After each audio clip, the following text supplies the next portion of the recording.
Oh, sorry, Spags. I've completely forgot I'm the one who normally does the cold open. We're here for Splash Play on a Friday morning, and we're handing out rewards. Rewards or awards, Spags? What are we doing today? A little bit of column A, a little bit of column B. We're at the halfway point of the real NFL season, so we're going to give away some fantasy football midseason awards, the first ever Splashies, the most prestigious award show ever brought to you on a YouTube channel halfway through the NFL season. Of course, it's also week 10, so we got to do our week 10 ride or die picks and Underdog Battle Royale. All of that awaits right after this intro.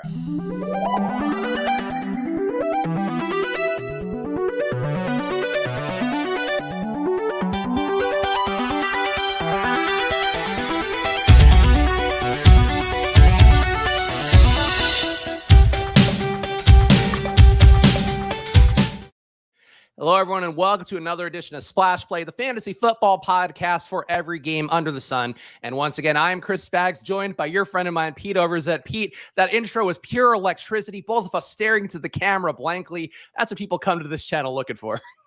Yeah, it's not my finest moment. I'll be honest. I was dropping the link in the Deposit Kingdom live stream channel to let people we were going live. And what did I do? I sacrificed the opening itself just for that promotion. I've turned into you, Spags, just shamelessly shilling and sacrificing the content in the process.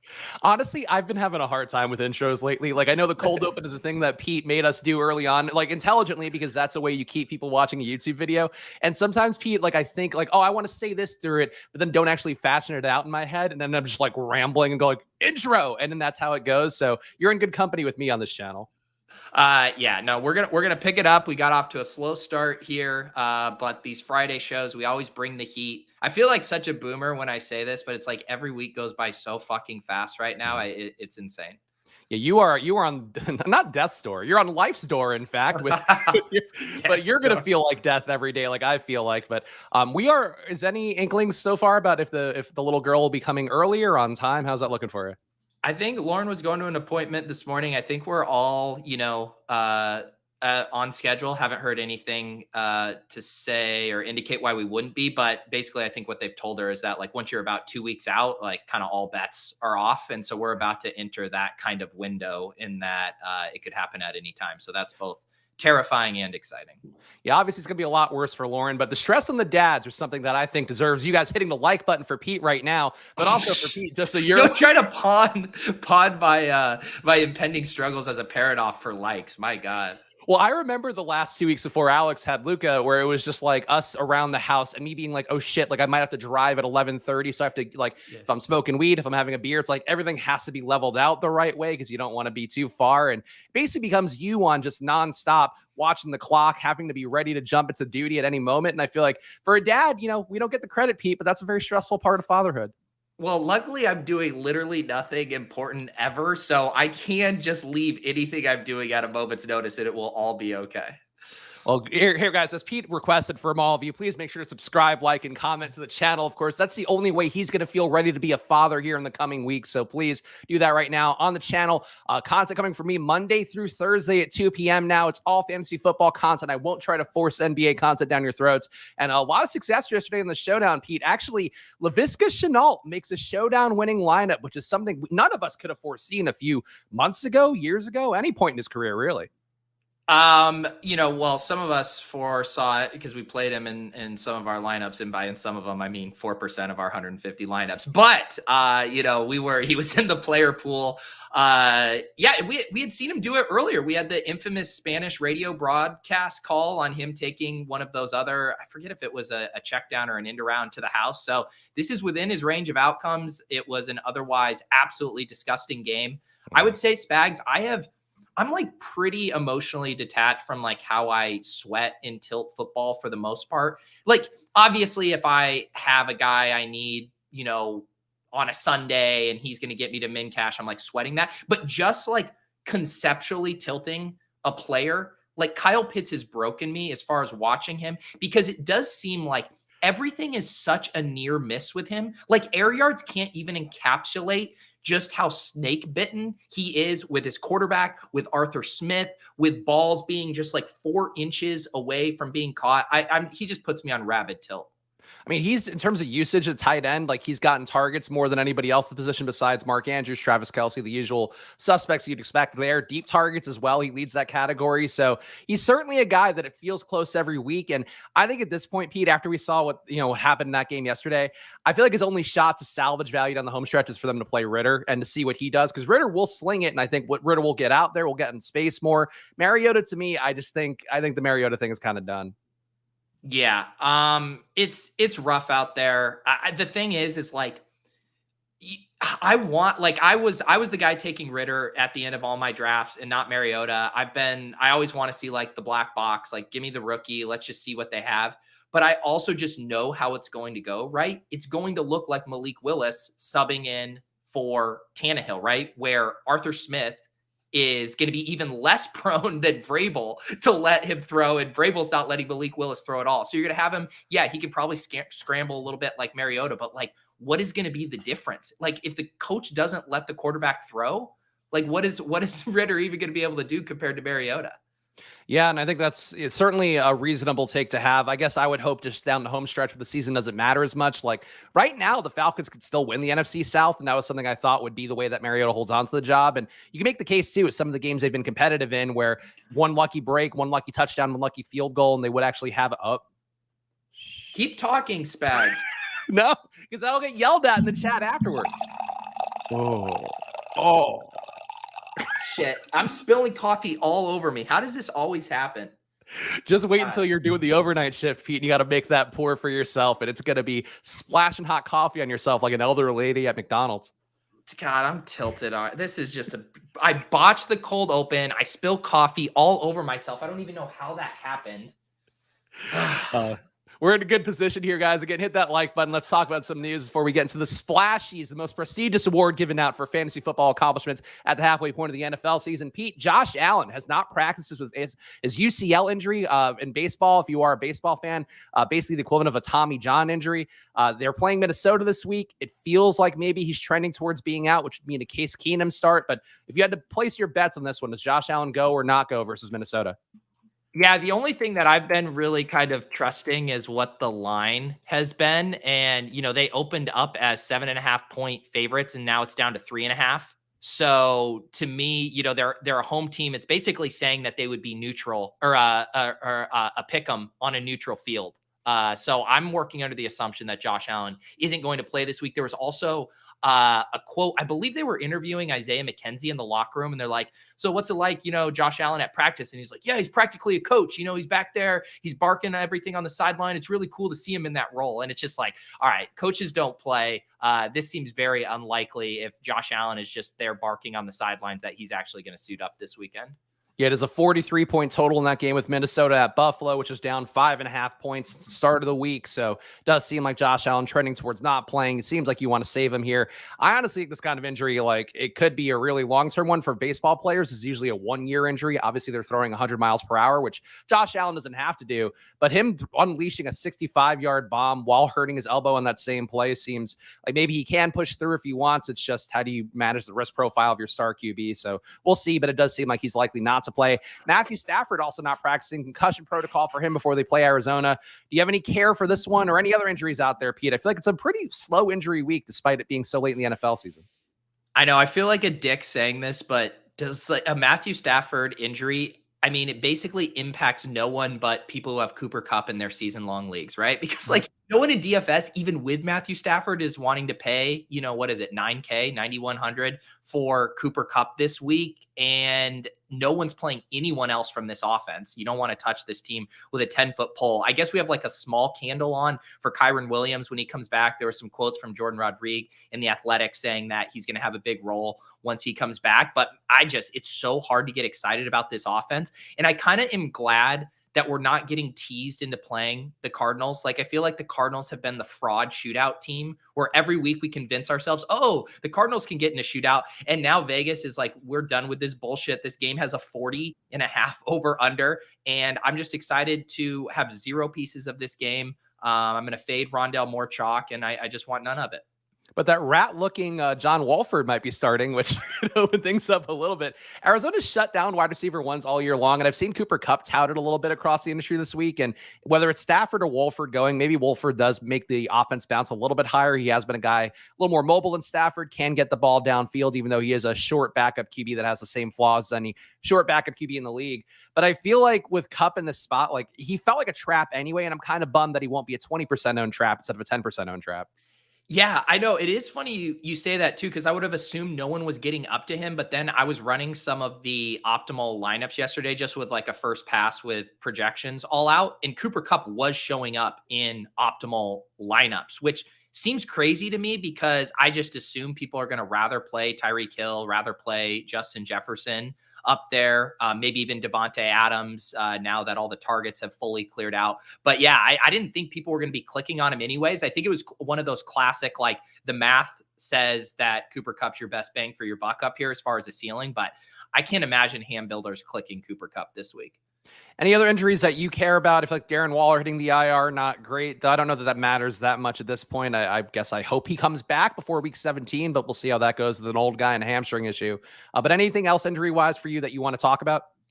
One notable thing is just Jonathan Taylor's been back at practice and Deion Jackson has actually not been practicing. So, and the team also just released Phillip Lindsay. So I mean, are they going to give Jonathan Taylor 25 plus touches here? They might. So that's one I'm keeping tabs on. Jonathan Taylor, perhaps a guy who will make an appearance coming up in this segment, the Splashies. Before we do, Pete, I feel like I have to point out mathology here saying makes my nut hair tingle when I hear the coffee pour. So that's why I step out of the way for the mathologies of the world who need a good tingling in his nut hairs. Yeah, that's what actually, did you see the, I should pull this up because Brian tagged me. Did you see the tweet Brick tagged me in yesterday? No, I did this not. YouTuber. I'm going to share my screen here. Brian says, I'm getting out work. There's a guy here, Devo ASMR, who's doing fantasy football recaps as ASMR, 9 minutes and 18 seconds here. So I don't know. Do I have a turf battle as far as, I mean, this guy does entire shows. I just do a coffee pour, but it seems like there's 482 people watch this. That's like probably more than they're going to end up watching this, Spags. There's clearly a demand out here for this kind of content. Well, that's why I'm trying to get the algorithm right on the channel. I was talking to Pete before the show, but I said this years ago that we should do an OnlyFans fantasy football show where we talk in baby voices and do this. ASMR, the same thing. Anything, Pete, that's vaguely fetishy but still does content, I think is an untapped resource. So yeah, I feel like you don't whisper during entire shows. You pour coffee, you talk into the mic and all that. This guy's probably just going, play Jonathan Taylor this week. And it's erotic and somebody's jerking off to it. I'll be sure I can come up with a number for you and Football Outsiders of what it would take for me to talk like that for an entire show. I'll get that across your desk and then you guys can make a financial decision if that's worth it for you. Oh, here we go. So Lunchable Connoisseur, one of our regulars, will buy a topless Spags and Pete calendar. Do you want to dress up like a hunky fireman and give fantasy football advice on a calendar? Yeah, I mean, come off season, we're going to be down bad. We're going to have to be thinking of lots of things. Like once I start to realize my expenses as a father, I'm sure desperate times are going to call for desperate measures. Yeah, well, you're going to have to win some more showdowns, Pete. That's the way that it's going to go for all of this. Either way, it's time for the Splashies. And after I pull this comment down, the most prestigious award given out at the halfway point of the fantasy football season. And Pete, I'm excited for this one. As you could tell, I showed Pete before the show. I even did graphics for this one. But here's the way we're going to do this, Pete. You're going to give your take for the awards that I pull up on the screen. And then I will read the official one, courtesy of this envelope here that the committee voted on right beforehand. Very important ballots were placed, Pete, for things like most valuable player in the Splashies. I'm impressed, Spags. I feel, you did far more work for this bit than me. But I appreciate you for that. Well, look, here's the thing, though. This is not, to be clear, I'll let you guys in on the bit. This is not actually in a voting committee that went on. This is, in fact, a card I got from Alex for my birthday. Happy birthday to my otter half. Oh, I like that. Because Luca has a stuffed otter that he sleeps with every night. So that's the in reference there. But Pete, who would be your fantasy MVP for this halfway point of the season? Yeah, I mean, so I feel like just like the NFL deals with, it really comes down to how you define MVP and do we want to cost adjust it for relative draft position. But I'm going to go by the letter of the law, like the guy I want in my starting lineup every single week, no questions asked, and that's Tyreek Hill. I mean, he's the guy that gives you this insane floor, this insane ceiling. The Dolphins are one of the few teams, too, that just seem to play in shootouts each and every week. I think he is the fantasy MVP through 9 weeks. I think that's a pretty good take, but the official take here, as I pull it out, read through it, looks like the MVP is, in fact, Austin Ekeler. 28% of his team's total yardage, half of their offensive touchdowns on the year. He made the thumbnail. The committee chimed in before the show and said, hey, put him on the thumbnail. He's a key player here. But I think, Pete, for me, the main thing is, like, I love Tyreek Hill, too. Glad I got him. I kind of talked myself out of him like a lot of the industry did because of the new offense, the age, all that stuff. But I feel like he's a credible take. The one thing, though, Pete and I are both 0 RB guys. There is nobody who has made me feel the pangs of regret about being a 0 RB guy more than Austin Ekeler every week, where he's exploding for 40 fantasy points, 50 fantasy points. Even on his down days, he's putting up 20 and change. Like, to me, he's the guy that I feel remorse about avoiding running backs in the first round. So he probably got steamed up a little bit too highly, Pete. But compared to some of those other guys who went ahead of him, I feel like Austin Ekeler, I feel like it's hard to dispute that he'd be a personal MVP.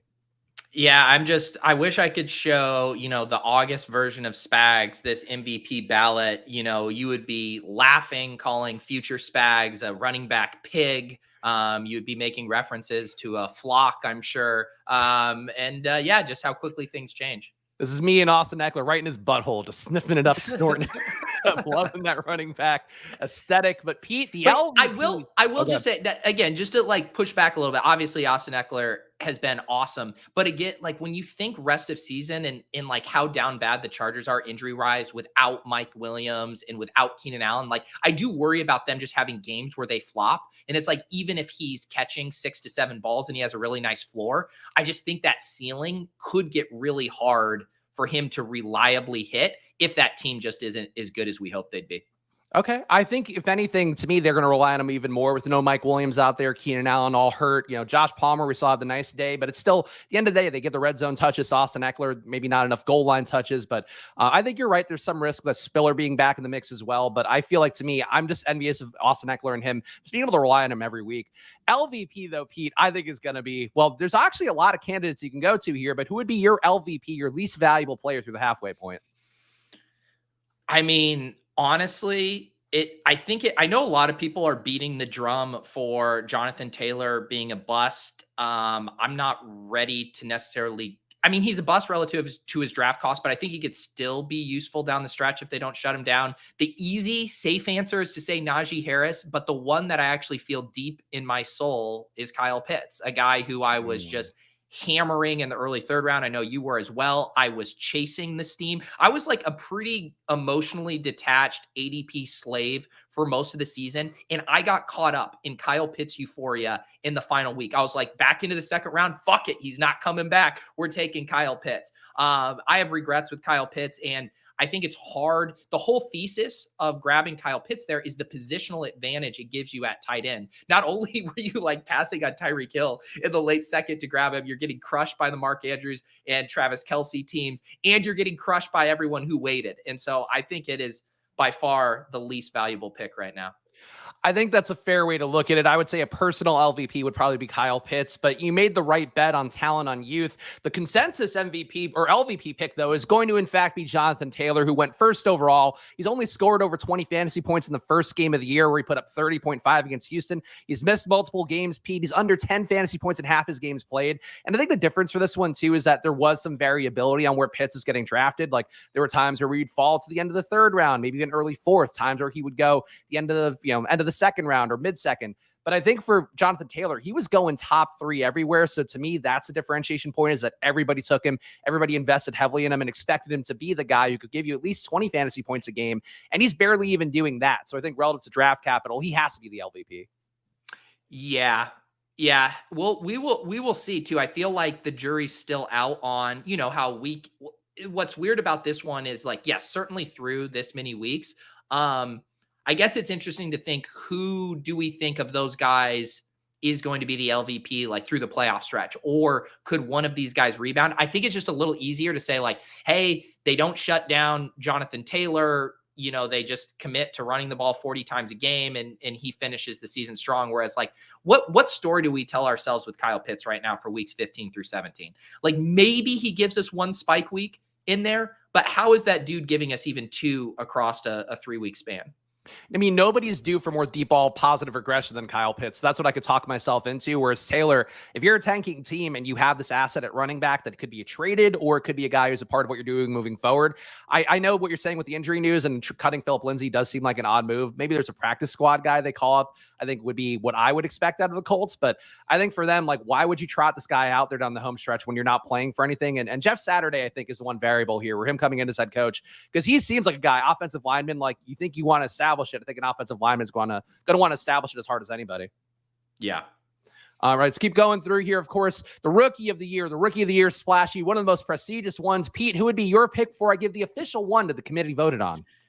Yeah, I feel like this one has to be, well, maybe it doesn't has to be. I think there's some conversations to be had, but I do think Kenneth Walker is the rookie of the year. When you think about where his draft cost was going, there were a lot of people that, one, didn't want to invest in him because of Rashad Penny, which actually was the more sound logic. But 2, they were worried about the Seattle offense, yada, yada. But he, cost adjusted, has been a total smash. I can't think of another rookie I'd rather have on my roster rest of season as well.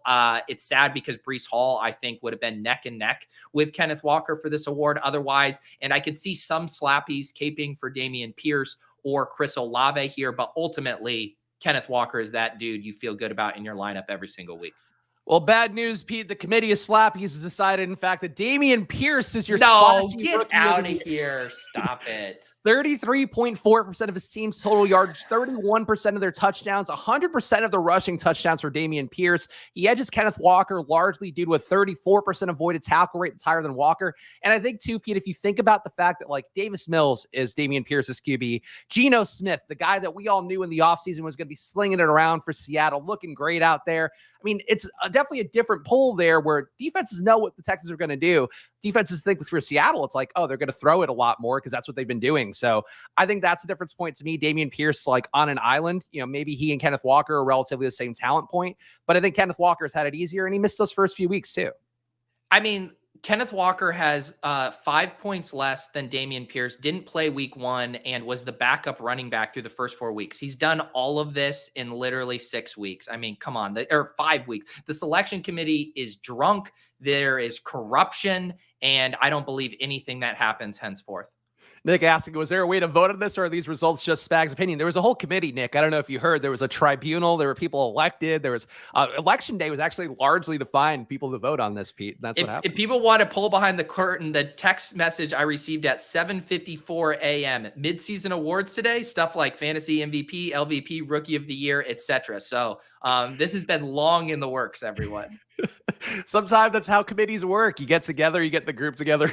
It's how the round 18 MVP guys going in the round 18 of drafts, or 17, 18, we'll say. I think there's some obvious candidates here. Some guys that have had the big spike weeks, the Mac Hollinses of the world. Pete, who would you want as your round 18 MVP? Well, I don't know if I'm just subjected to a little bit of recency bias, and you can probably find a guy who maybe started performing a little earlier, but the whole thesis of a round 18 pick is that they don't have opportunity necessarily right away. But let's go with D'Onta Foreman. He was the guy that people were drafting as CMC's handcuff, and it played out in a way where that broke right. He's now had a couple of these most recent games over 30 plus carries, looked awesome. Again, even with Chuba back in the lineup, which I think was the main concern for him. I think he's going to be a legit, league winner down the stretch at that basically free cost. And he was basically going undrafted in a lot of leagues because people didn't know, myself included. Is it going to be Chuba? Is it going to be Foreman? I think he's a smash right now. I'll give you credit because I think you were caping for D'Onta Foreman pretty early on in the process as a guy that was just worth taking those flyers on. I certainly got there. I have a little bit more than the expected 8% for him in Best Ball Mania. But Pete, good news. The committee agrees. D'Onta Foreman was barely drafted. Okay, wow. The committee finally, even a blind squirrel, broken clock, all that jazz. 3 of his last 4 games with 20 fantasy points or more, in good position to continue to benefit from this Panthers team being shockingly competitive, and easy round 18 MVP, even though you can make the case for Mac Hollins. Certainly some guys could have been there. Romeo Dubs would have been a guy who could have gotten there. KJ Hamler, if you're worth anything, maybe could have gotten there. But instead, no, it is in fact a runaway victory for Deonta Foreman. Second, or I guess one of our second to last awards. We got some technical awards. I would say just one other, who should probably be in the mix. Like if you paired these two together on the same team, like Jeff Wilson and Deontay Foreman, because you were getting really nice production from Jeff Wilson there, and then he had a quiet stretch. And now I think he's going to finish hot again. But I would say Jeff Wilson is a runner up there. Yeah, Jeff Wilson stealing some Niners backfield work, seemingly going to steal a good amount of the Dolphins backfield, I think. And an offense is also pretty live as well. Definitely could be a guy that matters a lot more down the home stretch. Dust Ball of the Year, Pete. This is one, there's a lot of categories here. Dust Ball to me has also always meant older players that are on the downside, but I know the ETR guys, your pal Levitan uses Dust Ball to mean just anybody who's not good. So I'm actually curious how you're going to define this one, Pete, because it's a crucial award here in terms of the negative category of the Splashies.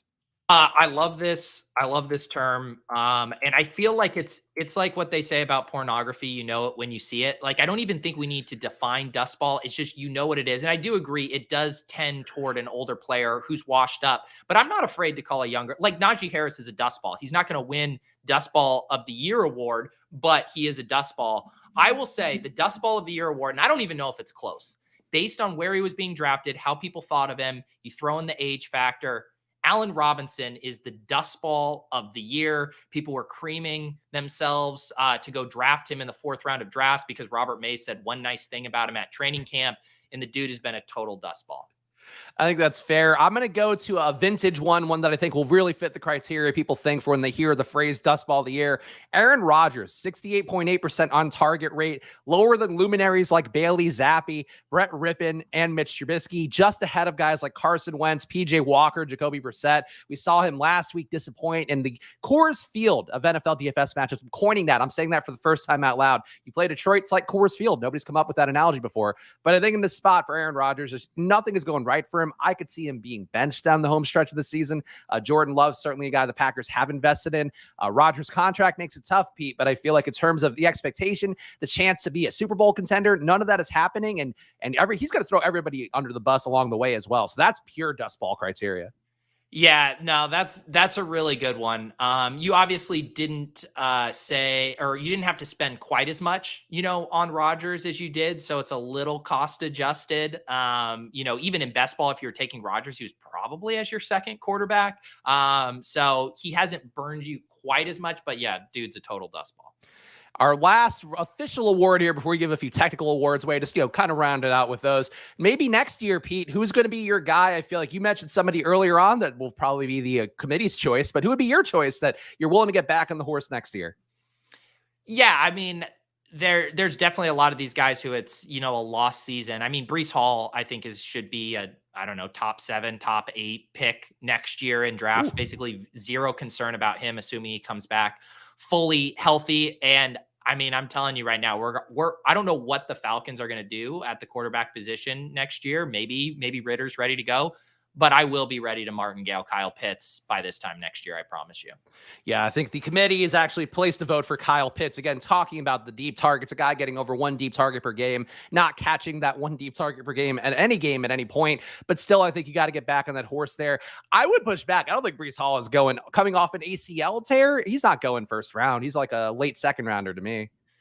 I mean, you could say that you want that injury discount. I'm just telling you, underdog drafters are too sharp, and these guys come back fully healthy from these injuries routinely now. And he looks like probably the second most talented back in the league already. So he will. And when you consider how gross the running back landscape is going to be at the top next year, like when you think about the age premium, people like Derrick Henry and Dalvin Cook, those guys snuck into the first round this year. Like, people are not going to feel as great about them with another year of work under their belt. I feel pretty confident Breece Hall will be a first-round pick. Yeah, Nick likes Kadarius Toney here. Could be the Chiefs wide receiver 1. They certainly have gotten him involved already. And Justin, I'm not sure which one this is referring to, Pete, but he's saying if it isn't Sky Moore, these awards are fraudulent. Is that the Dust Ball of the Year? Is that maybe next year? Hard to say for Sky. The awards committee redacted that name and will not be mentioning him for. I put on Twitter that I'm excited for Sky Moore to score a 60-yard touchdown for the Texans on Thursday Night Football 2 years from now. So maybe if we were doing the maybe next year awards, Sky Moore would top the list. And our technical awards surrounded out here. We have the Showdown Player of the Year. A lot of tough contenders here on the Splash Play show to go to this one. Pete, of course, finished first last Sunday. I finished first the week before. But it's a top 30 ranked Roto Grinders player. It seems like one Chris Spags picks up Showdown Player of the Year here, Pete. Wait, I thought you were talking about an NFL player that was in the lineups. No, it's a technical award, Pete. It's for the people behind the scenes. If it's a technical award, then I'm giving it to Nerdy Tenor or Ricky D. These guys that are actually good at Showdown and winning on a consistent basis. I thought Nerdy Tenor won finished yesterday, and you could have beaten Nerdy Tenor's lineup if you played DJ Moore over PJ Walker. Those are the kind of things that drive me nuts because that would have been a solo unduped win, and it was right there for us, Pete. Yeah, I saw someone say there was 16 better lineups, like 16 more optimal lineups than the one that won last night. So there you go. I thought you were going to allow me to tout Tegan Quitteriano here for Showdown Player of the Year, but I guess not. Nope. And the Splash Play Host of the Year award, Pete, this is one the committee has been slaving over for a while. Apparently it's Pete Overzet. So Splash Play Host of the Year. What an upset. I mean, I am just essentially a guest co-host once a week on this channel that you are spearheading. You're pouring your blood, sweat, and tears into these daily streams, and I win. I mean, I honestly feel bad and guilty about it. I mean, look, it's tough. I get it. You know, the will of the people is at the end of the day what the committee cares about the most, and they voted you for Splash Play Host of the Year. So maybe next year for me, maybe next year. Well, you might be on the Sky Moore plan. Maybe next I thought year. about making it both me for both of them, but I felt like this is a nice way to show the love that I have for you, Pete, as my co-patriot. Well, Spags, I'll tell you this. I would gladly trade Showdown Player of the Year award with you for co-host of the year award if it meant that I had a 5-figure win this year. I am ahead of like a lot of really good DFS players on Roto Grinders rankings for the month, which is hilarious to me. Like I'm ahead of Ship My Money, ahead of DeColts. Not only stochastic guys, but it's like just one win, Pete, where I chopped it with 20 other people is enough to boost you up. And that's why Roto Grinders rankings are a complete fraud. Well, Spags, let me just tell you, as someone who also has been atop of the Roto Grinder DFS rankings before, once for League of Legends back in the throes of the pandemic, I will just say pride does cometh before the fall. I was famously top 30, and then a lot of better DFS players started playing the game, and I slid down the ranks. So I just want you to be careful. It's a cautionary tale for you. I was top 100 for a stretch because of my NBA wins, but yeah, it's very fleeting. But the monthly rankings are funny though, and it's just like, oh, cool, I won one tournament, and now I'm suddenly right here with all these people that are charging lots of money for their opinions, and yet you get this here for free, Pete. Yeah, and you also get the Splash Play co-host of the year here for free as well every Friday at 9:55 a.m. Eastern. I was one of the top 2 voted in that category, so that's the important thing. You did get a podium Underdog finish. Time, guys. Underdog Battle Royale, of course, part of our ritual here on the show. So please play along with us on Underdog. Use that promo code SPLASH. Any revenue that we get from that goes right back to this channel, right back to privating a bunch of old videos in the hopes of making you see new ones. But please go use that promo code SPLASH. They will match your deposit up to $100. And the Battle Royales are really thriving in the streets, Pete. I got to mention it here, as I always do every week. Badge Bros guys getting bigger and bigger guests every week. For me, the big get every week is getting you. And I feel like, it's about even. Are you saying you're not? Have you booked a single? When was the last time you had another guest? I feel like you were booking some guests. I had Eric Lindquist on in the beginning. I just got lazy with it. And also, frankly, like if you have guests that are boosting your channel up, I'm not saying this about anybody in particular, but if you have guests boosting your channel up, you have to keep booking guests. Whereas if people start to watch you, you know this from your channel, like then they watch you. And that's sort of a difference point that I've been trying to identify for us. We're going to agree to disagree about this meta YouTube theory here and just do this fucking draft. Well, Travis Kelce going #1 overall in Underdog Battle Royales this week. Do you think that's the right move going against Jacksonville, a team that's given up a good amount of tight end production, good amount of pass game production? Is it a week, Pete, for you where you can't imagine playing another tight end? Well, I can imagine playing other tight ends, but I do think it's the optimal 101, similar to how a few weeks back, I thought Andrews should have been going 101 over those quarterbacks, just because the ability on a slate like this, where, go to what's the other top tight ends after what's the next in ADP? I mean, you go from Kelce to Hawkinson, Could Hawkinson have a 20-point game? Sure. But like Kelsey could legit put up 30 and basically have a 10-point gap on the next closest tight end here, which just gives you a huge advantage in those scenarios where Kelsey hits. All right, so we got Mahomes here. We could take him unstacked and maybe grab the stack later as a way to leverage against Kelsey. Derrick Henry, Cooper Kupp, I don't like. I've taken Nick Chubb in some drafts. Anybody jumping out to you? Yeah, I'm probably taking Mahomes there and just trying to build through this game just because there's a lot of other interesting pieces that you can do. Okay, let's take Mahomes here at the 5 spot, and we'll get another pick coming up in a few. And honestly, this week feels weird to me because I like Fields a good amount at a 12 ADP. Didn't like him when he was going in the first round of some drafts earlier this week, but I think Mahomes versus Fields feels like a tough choice to me. Yeah, I prefer Fields, Mahomes.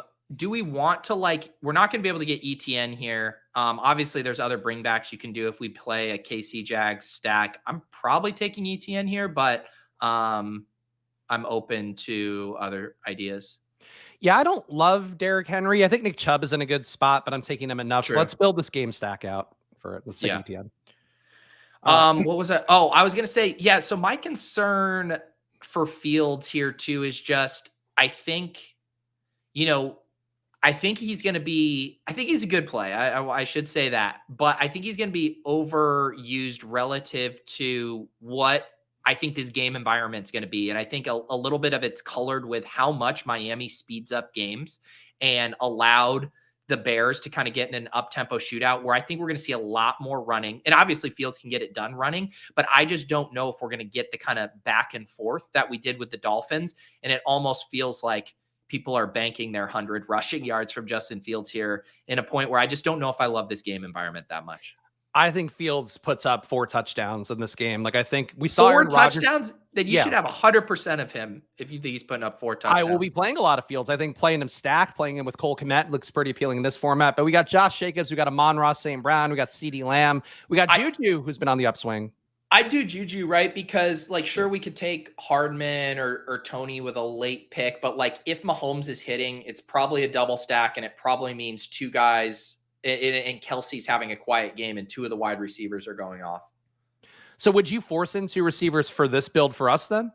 I don't think we have to force it in at all. But I always like to get unique with the last pick for Battle Royale. And so tacking on a Chiefs wide receiver that's probably not getting drafted in most of these seems fine. We do need to pay attention. I believe Mecole Hardman didn't practice yesterday.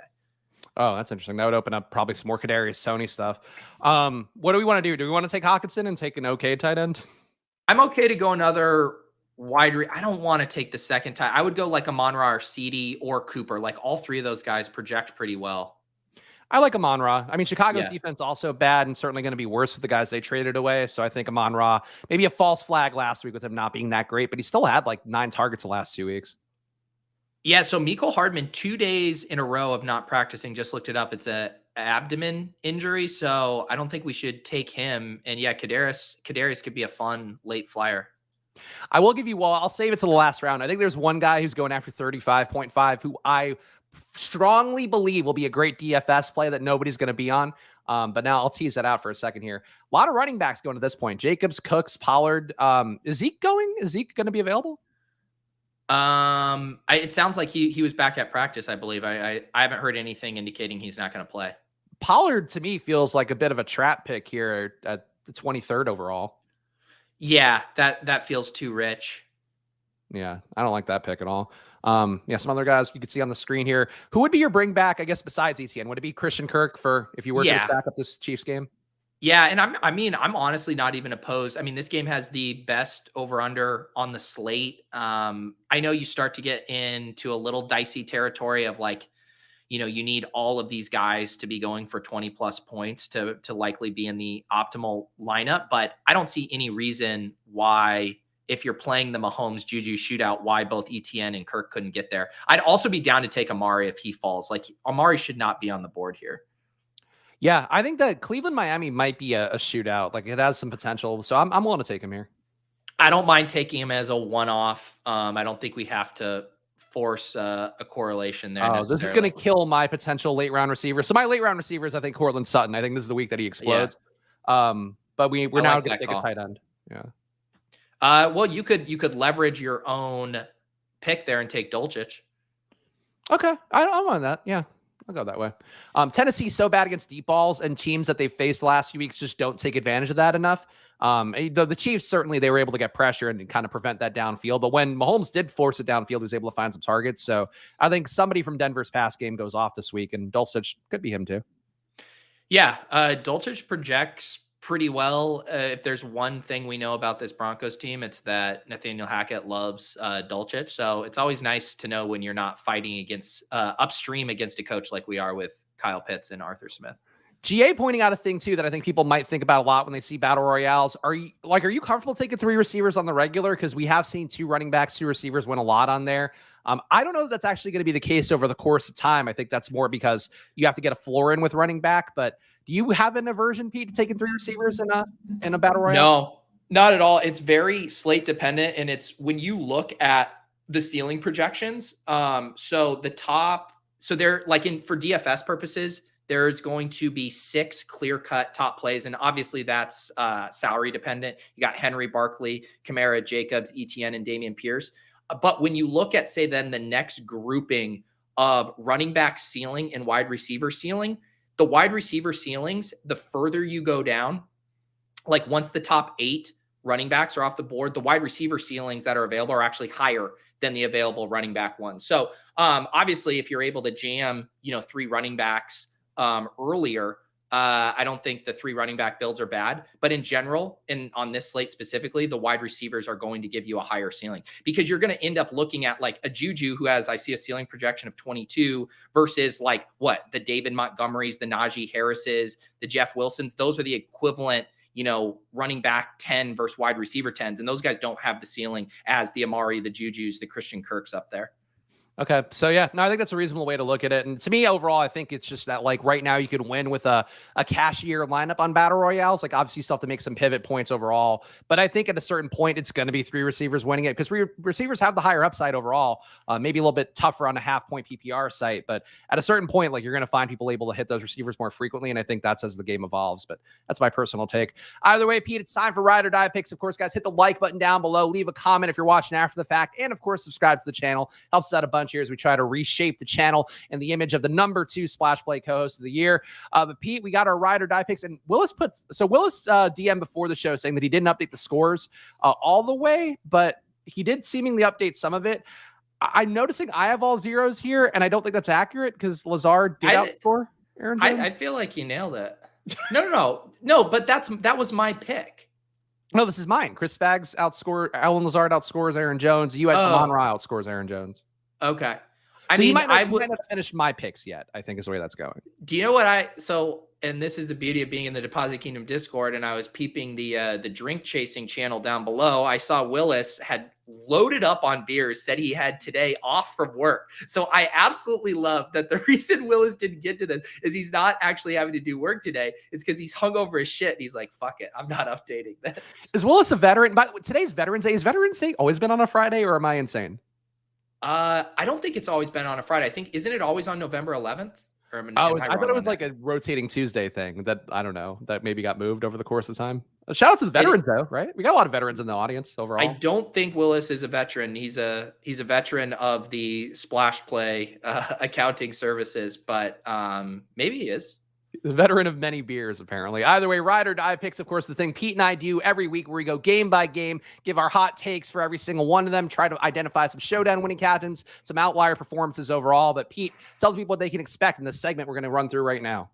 Yes, this is, of course, our famous ride or die segment. You were talking about guests. We used to do this with guests previously, and then we got lazy or Spags thought it was suboptimal for the channel's growth. But we are going to go game by game, and we are going to pick out any kind of wager. It could be fantasy, it could be DFS, it could be a prop bet, sports betting, whatever. And then based on, let's say, the ballsiness of the pick, you'll be either rewarded 1 point, 3-point or 10 points. 10 points are your Hail Marys. Long shot, sub 10% chance of hitting. 3 points is more like a 33% chance of hitting. And then a 1-pointer is just the triple condom, 50% chance of hitting. And I don't believe you and I have done a 1-pointer in a long time. We sprinkle in maybe a 3-pointer every now and then, but we're generally chucking it from half court for these Hail Marys.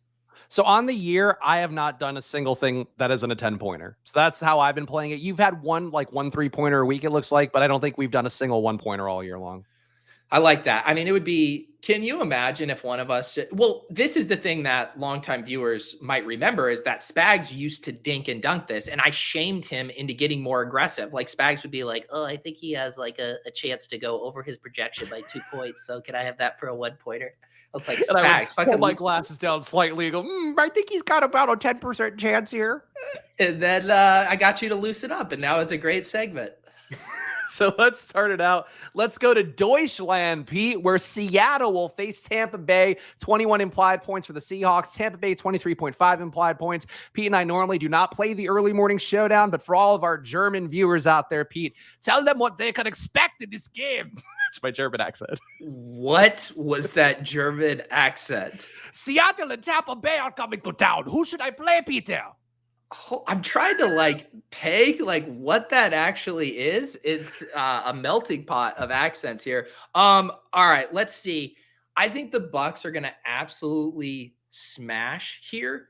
And so I'm trying to figure out what bet I want to do. Let's do something with, do we want to do a showdown captain? Is that what we want to do for our island? Yeah, you could do another bet if you want, Geno Smith throwing 3 picks or something.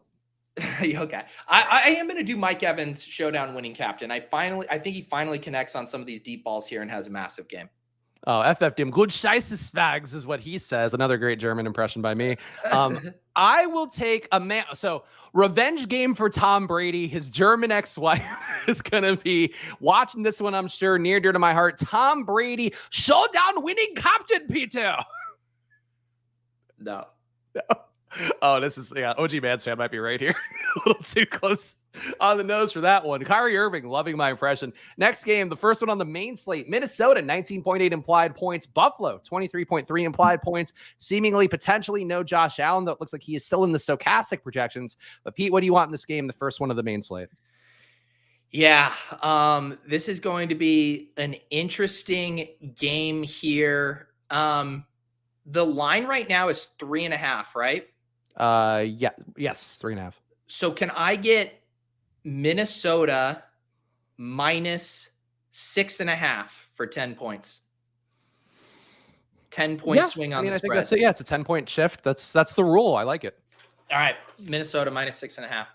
All right, I will say, so Justin Jefferson, I'm seeing with an 18.1 projection. Pete, if he had 28.1, would that be a 10-pointer? Hang on, let me see what kind of fucking bullshit you're trying to pull right now. Well, but I'm just using the stochastic projections. You can use the ETR ones. Yeah, I'm seeing 20.4, so over 30 for your 10-pointer. Okay, I'll take that. I think Justin Jefferson, people still think, obviously, it is a tough defensive matchup. They're giving up a 7% DVOA boost to wide receiver ones. Justin Jefferson, I think, certainly a wide receiver one, so hopefully he has an outlier day here. And that, Pete, we're correlating together. I hate it. I don't want to. I want to directly leverage every one of your picks. So you can do that in this one. Houston, 18.3 implied points. New York Giants, 22.8 implied points. I think I'm due to go first for this one. And, okay. Saquon Barkley, Millie Maker winning lineup despite, 20% ownership expected his way. Yeah, except he's playing the Texans, who have been basically serving up Millie Maker winner spots on a silver platter here. Okay, I'm not touching Barkley. Fine, you can have that one. It's a good one. How can I leverage? He's going to be higher owned according to Stochastic. He's going to be 25% owned. They're projecting. Yeah, no, I'm seeing it. ETR has it at 33%. I mean, he's the best points per dollar running back on the slate. So I guess I get it from that. I would not play both those guys in the same game. I know you're probably a little bit less opposed to that. I mean, you might even talk about that with Jam to win in a few hours. I think that's a bad move. If you're going to have 20% of the field on one guy and 30% on the other, just play one max. I think it kind of, I generally agree. It depends on how a running back gets their points, right? Like if you think of like an Alvin Kamara, or I don't know, if they're players who can speed up the game with a big run, like a Derrick Henry, then I'm more open to it. Like if you had Derrick Henry and Kenneth Walker playing against each other and like both could rip off 60-yard TD runs, I don't mind it. But if there's some of the like grind the clock down running backs, then I don't necessarily love it as much. Regardless, let's make a pick here. Let's I'll leverage yours in a way, and I'll say Daniel Jones is the one who ends up in the winning Millie Maker lineup at 5,700. Okay, interesting. Do you think he makes it with Barkley, or would it be just him leveraging against him? I think he would. I think if he rushes for 100 yards in a TD, I think he could end up being optimal. And, you know, if Barkley just has like a 100-yard, 1 TD game, catches a few balls, I could see him staying out of the optimal at that price. Okay. All right. Let's make up some time here. We got Cleveland 23 implied points, Miami 26.5 implied points. Pete, what do you want in this game? What's the over under on this one? 49.5. All right. 10-pointer over 59.5. Ooh, okay. I like that. That's a nice little pick for you. I will say Nick Chubb, I'm seeing projected at 15.5 fantasy points. I think he scores 25.5. I see 17.1. Okay, I'll take over 27 then. Over 27.1. Yep. Okay, I accept that. Willis, don't forget the 0.1. the point Every one edge matters. Maker, I'm sure. Yeah. That's why you're the host of the year on the show. Jacksonville, 20.8 implied points. Kansas City, 30.3 implied points. As Pete pointed out, this might be the shootout of the week. And oh boy. So DVOA, according to DVOA, Jacksonville, the worst in the league against tight ends, 31.5%. Pete, I'm going to say Travis Kelce makes a Millie Maker winning lineup. Okay. That's fine. 7,800 might be a little tough, but he could certainly do it if he puts up 30. I will say this has to be a 10-pointer. I want to see even just how drunk this is. No, I think this is a fair 10-pointer. Jerick McKinnon outscores Travis Etienne. Ooh, okay, that's got to be a 10-pointer, yeah. So split backfield, yeah, that's fair. I think I could have bargained for a point, but, you know, we need to speed this up. Detroit, 22.8 implied points. Chicago, 25.8 implied points. I will go again first, Pete. I'll say Justin Fields, the Millie Maker. I'm giving away the whole lineup, Pete. People are going to win $1 million so easily. Yeah. I mean, you're getting really lazy with these, just Millie Maker right and left. Spend too much time making graphics. Justin in the chat, I almost did that. I kid you not. I almost did Sky Moore TD as my bet. Would this be Cole Hardman? Okay, let's quickly. We'll do double picks for KC Jags. I'm going to toss in Sky Moore TD. Okay, fair. All right, Detroit, Chicago. What do you want? Well, what's your double pick? Oh, we're doing double pick. Okay, so I have to do double pick too. I will say no Kansas City running back scores over 8 fantasy points. Sure, I'll give you 10 for that. Okay, thank you. All right, what do you want in Detroit, Chicago? Even though, they didn't even fucking run the ball last game. Jesus. No. Sorry, I want to crush the dreams of this Justin Fields hopium. Can I get 10 points? Jared Goff outscores Justin Fields. Yeah, it looks like about a 9 fantasy point projection and difference overall. So I'll give you that. We normally go for 10, but 9 seems fair. Thank you. All right, Denver, we got 17.5 implied points. Tennessee, 20.5 implied points. Pete, what do you want in this one? Let's see here. Man, this game is going to be gross. I'll do a 10-pointer. Jerry Jeudy outscores Derrick Henry. Okay. I see a 10-point spread in their projection. Yeah, I'm seeing that too. Literally 10 on the nose for those guys. I will say Cortland Sutton outscores Derrick Henry then. Also a 10-point difference. God, just stealing my ideas, my creativity. Although you did already do a Cortland Sutton tout during the Battle Royale, so I'll allow it. Okay, good. And I get to leverage against you. Win-win. New Orleans, 21 implied points. Pittsburgh, 19 implied points. What do you want in this one, Pete, between teams with black uniforms? Very, very colorful way to set that up. I have been on the Kenny Pickett is going to look good train coming out of here. I'm gonna pull a Spags. I like this spot all around. I'm gonna say, but I'll go George Pickens in the winning Millie Maker lineup at 5K. Okay, that's an interesting one. Certainly a bigger leap than I've made for my Millie Maker winning picks.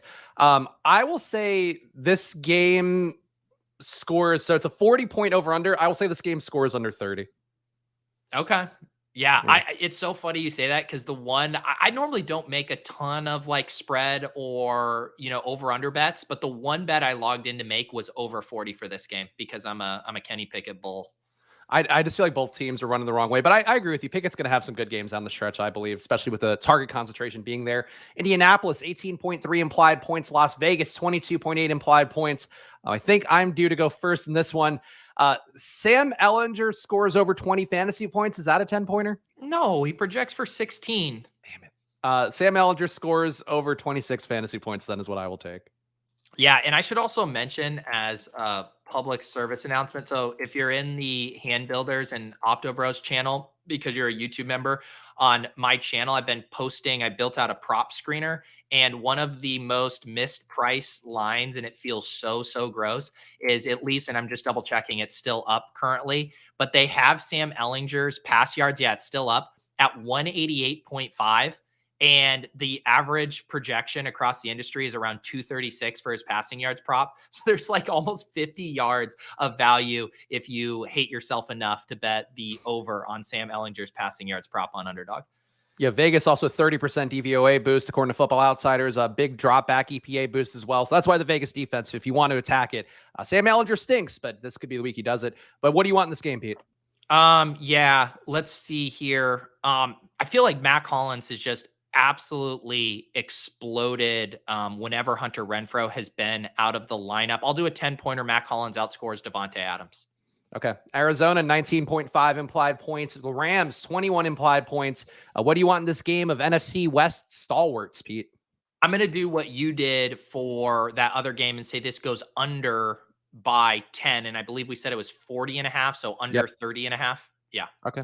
Yeah, no, I think that's a good bet. I will say Cooper Kupp scores less than 13.4 fantasy points because I'm seeing his projection at 23.4. Let me see. Yeah, I have it at 23.3, and by I mean Leone. Yeah, under 13.3 for. Or what did you say? Over? Together, so what did you say? Over 33.3? What was that? Over 33.3? No, under. Under what? So like under 13.3. Under 13.3. Gotcha. Yeah, that's fair. Dallas, 23.8 implied points. Green Bay, 19.3 implied points. Pete, what do you want in this one? This game is going to suck. I'm just telling you right now, this game is going to be brutal. Let's see. I will say I want unders. What's the over under on this one? It is at 43. All right, I'll take under 33. Okay, I will say, you know what? Fuck you. I'm going to go over 53 then. Let's go. Shootout in Dallas and Green Bay. I can't wait for this to land right on 43 and just be a push. Would Zeke 2 touchdowns have been a 10-pointer? Yes, I'll give you 2 touchdowns for Zeke. I'd rather have that. Zeke 2 touchdowns. I don't think the team is going to score that much. Well, you're such a running back pig these days. Continue. I am. I'm going to scarf them up. Chargers, Sunday Night Football, 19 implied points. The Niners going against them, 26 implied points. 7-point favorite at home for the Niners. Who would be your showdown winning captain, Pete? Wow. And it doesn't sound like they're for sure not going to have Mike Williams. It sounds like they're not going to have Keenan Allen. You're probably going to pick your running back Piggy in Austin Ekeler, right? Maybe. I don't know. I will say I think Debo's going to be back. Let's say Debo Samuel winning showdown captain. Okay, because you didn't take Austin Ekeler, I feel like it would be the wise move to do it, but I won't do it. Josh Palmer showdown winning captain. Oh, good luck with that. All right, people can go check you out on SiriusXM. They can also join the Deposit Kingdom. There's a link in the description to do that, to get Pete's VIP showdown crams along with all the other content. You got JM to win coming up in a few hours. What else do you want to plug? Yep. Sirius XM 11-1, JM 2-3, and then hopping in the Deposit Kingdom Discord with the Badge Bros around 3:15 today. Chopping it up, drafting some battle royales, picking their brain about optimal battle royale strategy for this week, and then I'll be back Sunday morning for my GPP cram. All right, so follow Pete at Peter Overzet. Of course, subscribe to the channel, hit the like button, and comment if you're watching after the fact. Of course, we'll reply to you in the comments down below. Follow me at Chris Spags. Come back Monday through Thursday at 2 p.m. every day. I'm going to force myself to go on here. Mondays and Thursdays are going to be showdown days. Tuesdays and Wednesdays will be other assorted content you've seen in the last few weeks. But come back for that one, and come back next Friday for me and Pete, guys. But otherwise, enjoy your weekends. Happy Veterans Day to all the veterans out there, and good luck.